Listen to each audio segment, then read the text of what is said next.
What's up, everybody? Welcome back to Veteran Revivals. I'm Art, your veteran idiot. This is my fresh donkey. And I'm going to run you through some updates because I had to run to Colorado this past week and it gave me no time to do any of this stuff. So nothing got done, and that's not good for content. I am going to tell you what. There is a lot to do left on this thing and all kinds of crap that needs to be done on everything else. So let's get into it.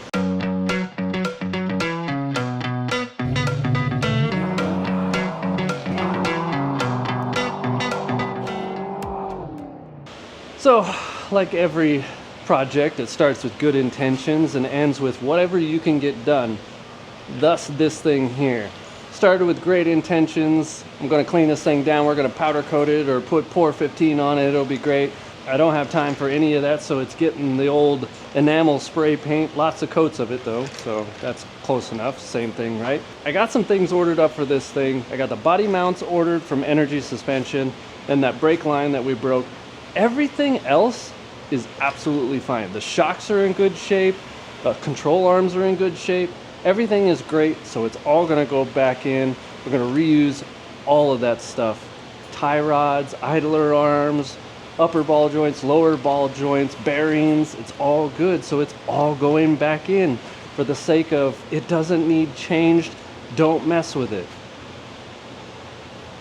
That's what I convinced myself. But anyways, as soon as I get the front end put back on this thing, we'll lower it back down, push it out, and we'll grab the engine out of Not Mint.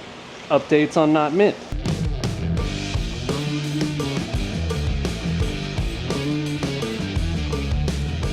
It is still a hunk of junk.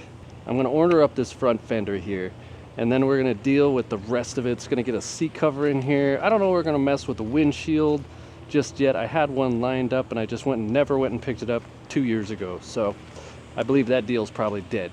This bed is going bye-bye. It is just beat to ever living crap, so we're not throwing that back in. Well, unfortunately, we'll have to reuse this tailgate, which may not even go on there because now I just realized that this hinge is mauled. So, never mind that I said that, and we'll just leave it without a tailgate for now.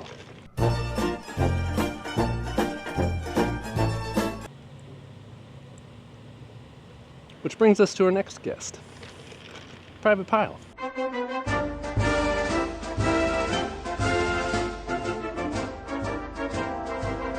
Private Pile is upgraded from locations back on the other side of the property over here into the corner because, well, now it's out of the way and the dogs keep peeing on it over here.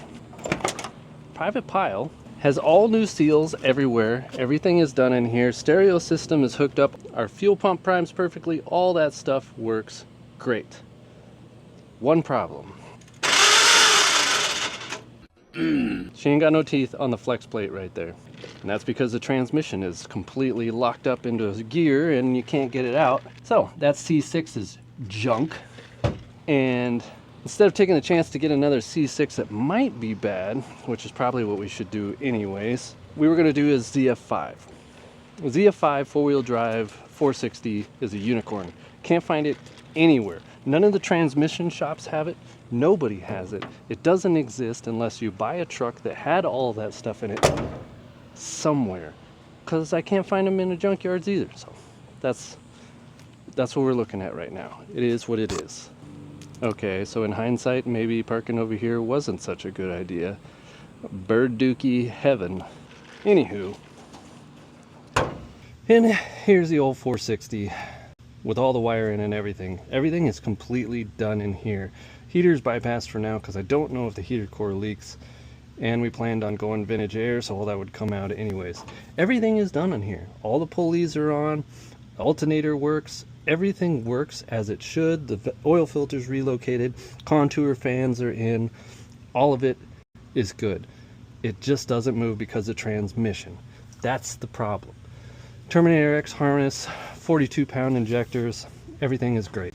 Just no movie under its own power. Well, if it had teeth, it would go forward. And anyways, it is just waiting for a transmission, and then we'll find some heavier duty springs and it'll be good to go. It'll be a runner. drive it anywhere, off-road it, all that business. Right now, junk. Yard Gnome. Which brings us to our next disappointment.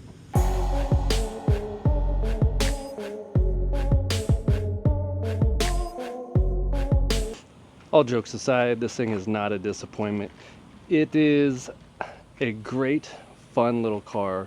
It just has its quirks and nuances. One of those is that the freaking vintage air is shutting off again. It's 114 degrees outside, taking the daughter to dinner, and it shut off in bumper-to-bumper traffic. It's just a weird situation. I swear the ECM is got issues, and I'd really like Vintage Air to take responsibility for that. Anywho, it'll switch to between blend and vents, and that's when you know it's coming. And it'll do that for about 5 minutes, and then it'll just shut off completely. And it doesn't matter if you cycle the key, it doesn't matter if you turn any knobs, nothing. It will not come back on until it's sat for a long time. So I think the ECM is either overheating or got some issues that I can't fix on my end. Moving the wires back here seemed to help, but I think it was just coincidence because of temperatures. At the time that it was shutting off before, it was over 110 degrees. And the times that I was driving it between then, it had cooled down to about 100 degrees a day. And it worked perfectly as long as you wanted to drive it. This time when it was over 110, it shut off again. So something is overheating or malfunctioning. I may just need to relocate the ACM. I think that's what's going to happen. But anyways, everything else on this car, perfect. It runs great, drives great. Fixed the idle, all that business. It still does a little bit of a surge when you're coming up to a stoplight with the AC on, but it levels out pretty quickly. And some of you are probably wondering what I did with that. I turned the P term and the D term, this is for you Terminator X guys, turn the P term and D term all the way up. And it allows for very quick reaction, the idle timing, and so it's like on top of it, back and forth, and it really seems to clean up the idle and fix the surging quicker. It does need some gaskets and everything else. It does need a door that's the same color and all that other business, but everything else is good to go. I do want to do one thing, because this thing does get pretty warm, and I think it's all just this hot air sitting in here, and it's got nowhere to go when it's sitting and idling. So what we're going to do is we're going to take a rotary file and we're going to cut out those cowl vents front and back. Well, you can't really see it here, but it's got the same thing on the other side. We'll cut out those, and that'll give it some ventilation to go out, and maybe that'll help a little bit with the overheating. It's not really overheating. It gets about 200 degrees, and I think that's hot for this. I don't like this engine to be above 200 degrees, even though the factory thermostat was like 195 or something around them. But everything else, great. IAC, good to go. That's the Fiesta one. This is a Terminator X system, for those of you that don't know. GT40 upper, lower, GT40 heads. Rebuilt the entire engine and threw the Terminator X on with 24-pound Ford Racing injectors. Works great. Quick little car, fun. It is the OG fun. It could be a lot faster with power adders and everything else, and maybe a stroker kit, blah, blah, blah, blah, blah. We're trying to do an OG build that is reliable, and so far, this is it. Pro Dash inside works great. All that business. These keys are 3,000 degrees. This does not work for whatever reason when it gets hot. So we'll just ignore that for right now. Maybe we'll get a stereo at some point, and this warped from 2,000 degrees outside. But like I said, the Pro Dash works fantastic, and it needs a headliner and sun visors. Interior otherwise is mediocre at best, but it all is doing much better than it did when we first picked this thing up. And if you haven't seen that episode, go to the Scrappy playlist and go all the way back. This thing was a pile of junk. Now it's shinier. Which brings us to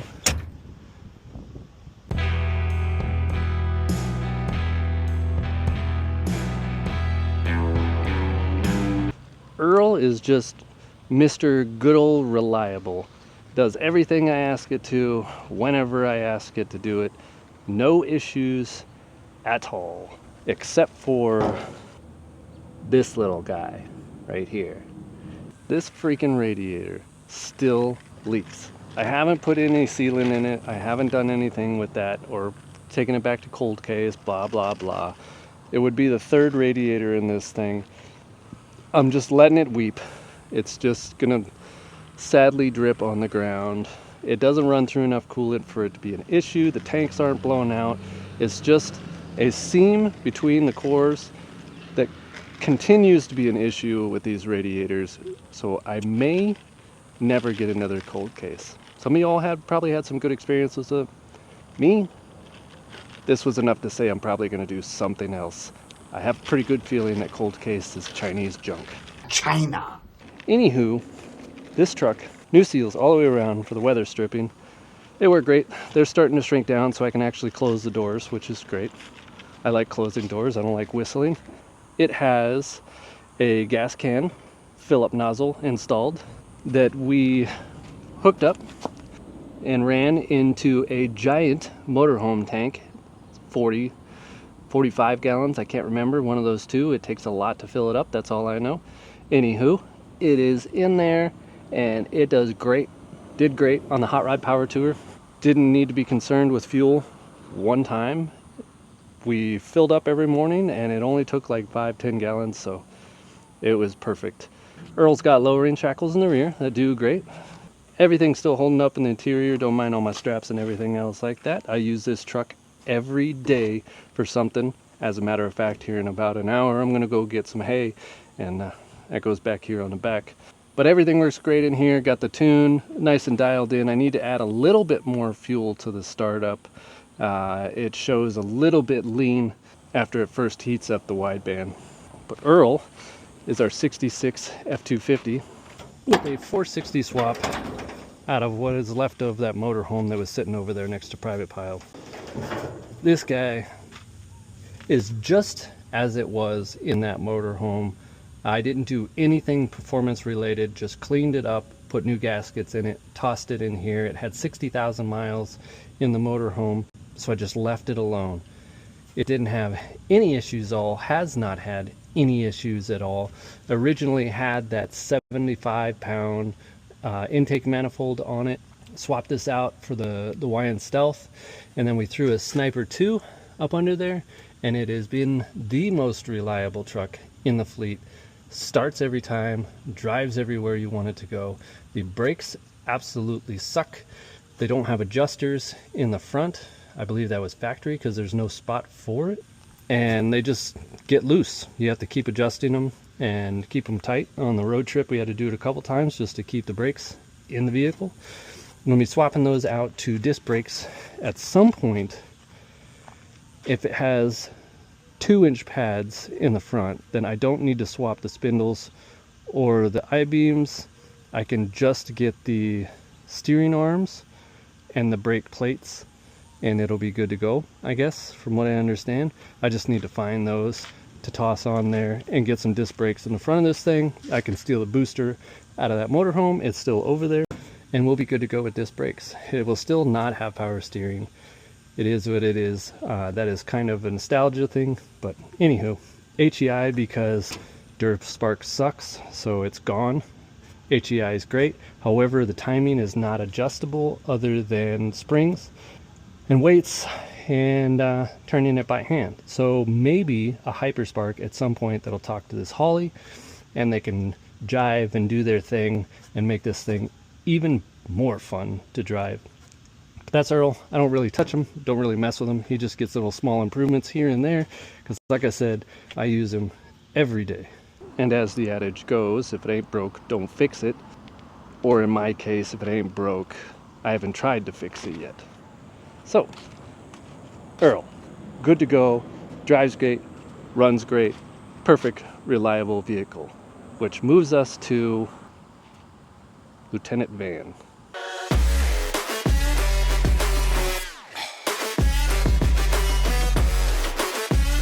I have done absolutely nothing with Lieutenant Van. The thought was that we would take this van and I was going to put a 12BT Cummins in the back here, and I was going to face it backwards, run it into a transfer case, and then back to the drive shaft, kind of like a V-drive, but stronger, in my opinion. Some of y'all might have some more experience with it, but that's what I was going to do with it, and it just never panned out. 12BT engines or 12 valve Cummins engines on Facebook Marketplace and Craigslist are like $2,000, $3,000 for something that's got a half a bajillion miles and they're not even sure if it still runs.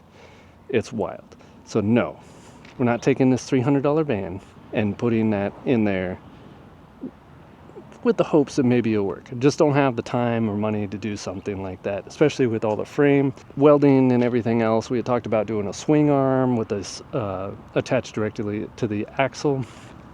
Just ain't got time for it. Haven't done anything with it. It's got a 3-liter with a blown head gasket. It bubbles up through the reservoir. As soon as you put water in it, it won't start. If you leave the water out, it'll start and run perfectly. Don't have time for it. Maybe I'll fix it up, maybe I won't, but it's for sale for the time being. And with that being said, on to the 454 in the shop. Also, real quick update on the trailer with the Port 15. Yeah, put some UV protectant on it. That'll help. I started going through this thing and ordering up the parts that I need. It's getting some piston rings, the rod bearings, main bearings, and timing chain, gears, as well as the gasket kit. Everything else was great in this thing. I came across some things that were good to know. I did know something had happened in this engine because the crank had been ground down in a couple spots, like it had gotten scarred from blowing up, per se. And so that led me to believe that this had been rebuilt at some point. And so I started looking down through it. These are sealed power pistons and they're 30 over. So there's that. We're 30 over on that. Got those rings ordered up. Also, it helps to measure the piston from the skirt and not the top. Thank you, Tackett, from Tackett's House of Horsepower, because I got 4.25 on the top of the piston and I was like, this doesn't make any sense. And then it was 4.28 down on the skirt. That makes a lot more sense. Anywho, started measuring the journals and everything. We got 2.19 on all of the rod journals, so this has been ground down 10 thou. And on the main bearings, we got 2.74, so the main bearings have been ground down 10 thou as well. So all the undersized bearings have been ordered. All the rings have been ordered. We're going to clean up those pistons and we'll throw them back in. Everything else looks great. New gasket kit, new timing chain and gears coming. This thing will be slapped together most likely in the next episode because I'm tired of grinding on this thing. I'm over it. The wire wheel has shot so many of those things into me. I am absolutely sure I'm getting tetanus. But as that is all the updates in here, Swamp Cooler still works great. Still love doing this for you guys. Still a great time. Make sure you check out the merchandise. Really helps to fund a lot of this stuff. And maybe we can get into some bigger and better projects. Although these are pretty ambitious projects for just a weekend hobby. But I appreciate all of you guys. You're the best, the bestest, the best there ever was. The greatest that ever existed. Thanks for watching. And as always, have fun. I know, that was a left-hand salute. Don't hate me.